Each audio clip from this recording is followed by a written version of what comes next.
ഇന്നത്തെ ടോപ്പിക് എന്ന് പറയുന്നത് ടൈപ്സ് ഓഫ് റിസർച്ച് ആണ്. ഇതിൽ നമുക്കറിയാം റിസർച്ച് എന്ന് പറയുന്നത് എന്താ, ഒരു സയൻറ്റിഫിക് എൻക്വയറി ആണ് അല്ലേ. അപ്പോൾ ഇതിൽ ആദ്യത്തെ type historical research. Historical research എന്ന് പറയുന്നത് it involve the study and interpretation of past event to understand the present and anticipate potential future outcome. Past events വെച്ചിട്ട് അല്ലെങ്കിൽ പാസ്റ്റ് ഡോക്യുമെൻറ്റ്സ് ഒക്കെ വെച്ചിട്ട് അല്ലെങ്കിൽ ആർട്ടിക്കിൾസ് ആവാം, റെക്കോർഡ്സ് ആവാം, വാട്ടെവർ, ഇതൊക്കെ യൂസ് ചെയ്തുകൊണ്ട് നമ്മൾ എന്ത് ചെയ്യാണ്, ഈ പ്രസൻറ്റത്തെ സിറ്റുവേഷൻ മനസ്സിലാക്കാനും അതുപോലെ ഫ്യൂച്ചറിലുള്ള സിറ്റുവേഷൻ മനസ്സിലാക്കാനും വേണ്ടിയിട്ടാണ് ഹിസ്റ്റോറിക്കൽ റിസർച്ച് യൂസ് ചെയ്യുന്നത്. Second one action research. Action എന്ന് പറയുമ്പോൾ തന്നെ എന്താ, ഒരു സ്പെസിഫിക് സ്റ്റെപ്പാണല്ലേ. അപ്പോൾ ആക്ഷൻ റിസർച്ച് എന്തിനു വേണ്ടിയിട്ടായിരിക്കും? Okay, it focus on solving local problems. Okay, ഒരു പ്രോബ്ലം സോൾവ് ചെയ്യാൻ വേണ്ടിയിട്ടാണ് ആക്ഷൻ റിസർച്ച് കണ്ടക്ട് ചെയ്യുന്നത്. ഒരു സംഭവം പഠിച്ച് ആ പ്രോബ്ലം സോൾവ് ചെയ്യാൻ വേണ്ടിയിട്ട്. ഇതിൽ നമ്മൾ പഠിക്കേണ്ടത് ഈ ആക്ഷൻ റിസർച്ചിലെ 4 സ്റ്റെപ്പാണ്: planning, acting, observing and reflecting. ആ 4 സ്റ്റെപ്പ് അതുപോലെ പഠിക്കാം. Okay, planning, acting, observing and reflecting. It is practical. ഇത് പ്രാക്ടിക്കൽ ആണ്.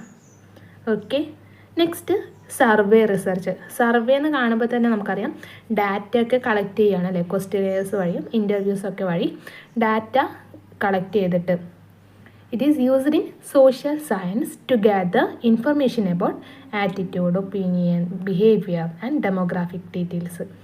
നമ്മളിപ്പോൾ സർവേസ് നോർമലി കണ്ടക്ട് ചെയ്യുന്ന എന്തിനു വേണ്ടിയിട്ടാണ്? ആൾക്കാരുടെ ഡീറ്റെയിൽസൊക്കെ കളക്ട് ചെയ്യാൻ വേണ്ടിയിട്ടാണ്. അപ്പോൾ അത് വെച്ചിട്ടുള്ള സ്റ്റഡിയാണ് സർവേ റിസർച്ച് എന്ന് പറയുന്നത്. Next experimental research. ഇത് ചോദിക്കാനുള്ള ചാൻസ് കൂടുതലാണ്. Experimental research is conducted in controlled setting to test hypothesis. Hypothesis നമുക്കെല്ലാവർക്കും ഹൈപ്പോത്തിസിസ് എന്തെന്ന് അറിയാം അല്ലേ. നമ്മൾ ഒരു ഔട്ട്കം പ്രെഡിക്റ്റ് ചെയ്യുന്നതിനാണ് നമ്മൾ ഹൈപ്പോത്തിസിസ് എന്ന് പറയുന്നത്. അപ്പോൾ ഇവിടെ എന്തുണ്ടാവും, ഒരു സംഭവത്തിൻ്റെ cause and effect relationship find out ചെയ്യാൻ വേണ്ടിയിട്ടൊക്കെയാണ് ഈ എക്സ്പെരിമെൻ്റൽ റിസർച്ച് കണ്ടക്ട് ചെയ്യുന്നത്. ഇവിടെ ഡിപ്പെൻഡൻറ്റ് വേരിയബിൾ ഉണ്ടാവും, ഇൻഡിപെൻഡൻറ്റ് വേരിയബിൾ ഉണ്ടാവും. അത് തമ്മിലുള്ള റിലേഷനാണ് നമ്മൾ എക്സ്പെരിമെൻ്റൽ റിസർച്ചിൽ യൂസ് ചെയ്യുന്നത്. Then quasi experimental research. ഇത് വേറെ തന്നെ വേരിയബിൾ ആണ്. മേ ബി ഇത് ഒരു ഓപ്ഷൻ വന്നിട്ട് അല്ലെങ്കിൽ വേരിയബിൾ കൺട്രോൾ ആൻഡ് ഇൻഫ്ലുവൻസ് അല്ലെങ്കിൽ എഡ്യൂക്കേഷൻ സെറ്റിംഗ് ഫോക്കസ്, ഇങ്ങനെയുള്ള ഇത് തന്നിട്ട് ഇത് ഏത് എക്സ്പെരിമെൻ്റ് അല്ല ഏത് റിസർച്ചാണെന്ന് ചോദിക്കാനുള്ള സാധ്യത കൂടുതലാണ്. അപ്പോൾ ക്വാസി എക്സ്പെരിമെൻ്റൽ റിസർച്ച് എന്ന് വെച്ചാൽ in education involve investigating the impact of intervention or treatment on educational variable. Okay, without the full control typical in true experiment.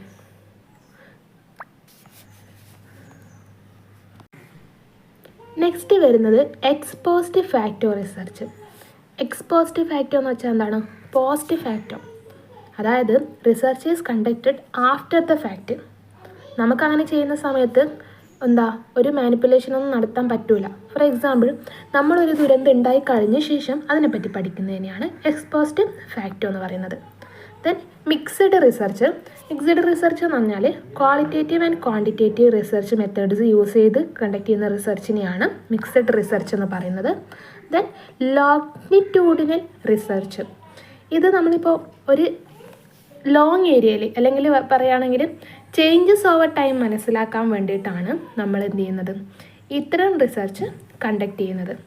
Okay, അതായത് ഫോർ എക്സാമ്പിൾ 1947 ശേഷം അല്ലെങ്കിൽ 1990 ശേഷം, അതിന് മുമ്പ്, അങ്ങനെയുള്ള റിസർച്ച് കണ്ടക്ട് ചെയ്യാൻ വേണ്ടിയിട്ട്, ചേഞ്ചസ് ഓവർ ടൈം കണ്ടക്ട് ചെയ്യാൻ വേണ്ടിയിട്ട്. ദെൻ എക്സ്പെരിമെൻറ്റിന് നമ്മൾ നേരത്തെ പറഞ്ഞു cos and effect relationship find out ചെയ്യാൻ വേണ്ടിയിട്ട്. എക്സ്പോസ്റ്റ് ഫാക്ടോ പറഞ്ഞു എന്തിനു വേണ്ടിയിട്ടാണ്, ഒരു സംഭവത്തിൻ്റെ ആ സംഭവം നടന്ന ശേഷം നമ്മൾ പഠിക്കുകയാണ്. Then ethnographic research. Ethnographic research എന്ന് പറയുന്നത് നമ്മൾ കൾച്ചറൽ കോണ്ടെക്സ്റ്റ് അല്ലെങ്കിൽ സോഷ്യൽ ബിഹേവിയറും സോഷ്യൽ പ്രാക്ടീസൊക്കെ പഠിക്കാൻ വേണ്ടിയിട്ട് യൂസ് ചെയ്യുന്ന ഒരു ക്വാളിറ്റേറ്റീവ് സ്റ്റഡിയാണ്. ഓക്കെ, ക്വാളിറ്റേറ്റീവ് സ്റ്റഡിയാണ് എത്നോഗ്രാഫിക്സ് എന്ന് പറയുന്നത്. Then descriptive research. Descriptive research എന്ന് പറയുന്നത് ഒരു പോപ്പുലേഷൻ്റെ ക്യാരക്ടറിസ്റ്റിക്സ് മനസ്സിലാക്കാൻ വേണ്ടിയിട്ട് നമ്മൾ യൂസ് ചെയ്യുന്ന റിസർച്ചാണ്. Correlational research. കോറിലേഷണൽ റിസർച്ച് എന്ന് പറയുമ്പോൾ എന്തായിരിക്കും, നമുക്കിത് വേണമെങ്കിൽ കോഴ്സ് ആൻഡ് എഫക്റ്റ് അത് വേണ്ട. ആ ഒരു റിലേഷൻ അല്ലെങ്കിൽ രണ്ട് വേരിയബിൾ തമ്മിലുള്ള റിലേഷൻഷിപ്പ് ഫൈൻഡ് ഔട്ട് ചെയ്യാൻ വേണ്ടിയിട്ടാണ് കോറിലേഷൻ റിസർച്ച് നമ്മൾ യൂസ് ചെയ്യുന്നത്. എക്സ്പെരിമെൻ്റൽ റിസർച്ച് നമ്മൾ നേരത്തെ പറഞ്ഞ പോലെ course and effect find out ചെയ്യാൻ വേണ്ടിയിട്ട്. ദെൻ അപ്ലൈഡ് റിസർച്ച് ഇമ്പോർട്ടൻ്റ് ആണ്. ഇത് പറയുന്നത് എന്തിനു വേണ്ടിയിട്ടാണ്? ഒരു സ്പെസിഫിക് പ്രോബ്ലം അല്ലെങ്കിൽ to answer a specific question, ഇതിന് വേണ്ടിയിട്ടാണ്. ഒരു സോഷ്യൽ പ്രോബ്ലം സോൾവ് ചെയ്യാൻ വേണ്ടിയിട്ട് നമുക്കത് ആക്ഷൻ റിസർച്ചുമായിട്ട് കുറച്ച് കണക്ട് ചെയ്യാൻ വേണ്ടിയിട്ട് പറ്റും. Applied research is typically conducted after a careful enquiry. ഒരു കെയർഫുൾ ആയിട്ടുള്ള എൻക്വയറി നടത്തിയിട്ടാണ് നമ്മൾ എന്ത് ചെയ്യുന്നത്, അപ്ലൈഡ് റിസർച്ച് കണ്ടക്ട് ചെയ്യുന്നത്. ആൻഡ് ഇത് ബിസിനസ്സും ഗവൺമെൻറ് ഏജൻസീസൊക്കെ യൂസ് ചെയ്യുന്നുണ്ട്. എക്സ്പ്ലനേറ്ററി റിസർച്ച് എന്ന് പറയുന്നത് is conducted for a problem that was not well researched before. മുമ്പ് ചിലപ്പോൾ ഒരു ആൻസർ കിട്ടിയിട്ടുണ്ടാവും, പക്ഷേ അത് ഡീറ്റെയിൽഡ് മാനറായിട്ട് പഠിച്ചിട്ടുണ്ടാവില്ല. അപ്പം അതിനെ ഡീറ്റെയിൽഡായിട്ട് പഠിക്കാൻ വേണ്ടിയിട്ട് ഒരു ബെറ്റർ റിസർച്ച് കണ്ടക്ട് ചെയ്യാൻ വേണ്ടിയിട്ടാണ് എക്സ്പ്ലനേറ്ററി റിസർച്ച് കണ്ടക്ട് ചെയ്യുന്നത്. ദെൻ കൺഫർമേറ്ററി റിസർച്ച്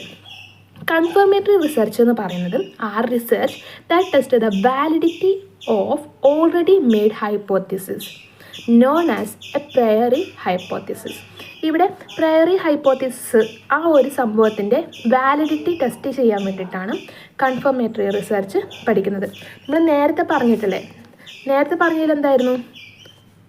എക്സ്പ്ലനേറ്ററി നമ്മൾ പറഞ്ഞത് നേരത്തെ ഒരു കാര്യത്തിൻ്റെ കൂടുതൽ എക്സ്പ്ലനേഷൻ കൊടുക്കുകയാണെങ്കിൽ, ഇവിടെ കൺഫർമേറ്ററിയിൽ അതിൻ്റെ വാലിഡിറ്റി നേരത്തെ പഠിച്ചതിൻ്റെ അല്ലെങ്കിൽ അതിൻ്റെ വാലിഡിറ്റി എൻഷുർ ചെയ്യാൻ വേണ്ടിയിട്ടാണ് നമ്മളിത് കണക്ട് ചെയ്യുന്നത്. ഓക്കെ, അപ്പോൾ ഇത്രയാണ് റിസർച്ചിൽ നമ്മൾ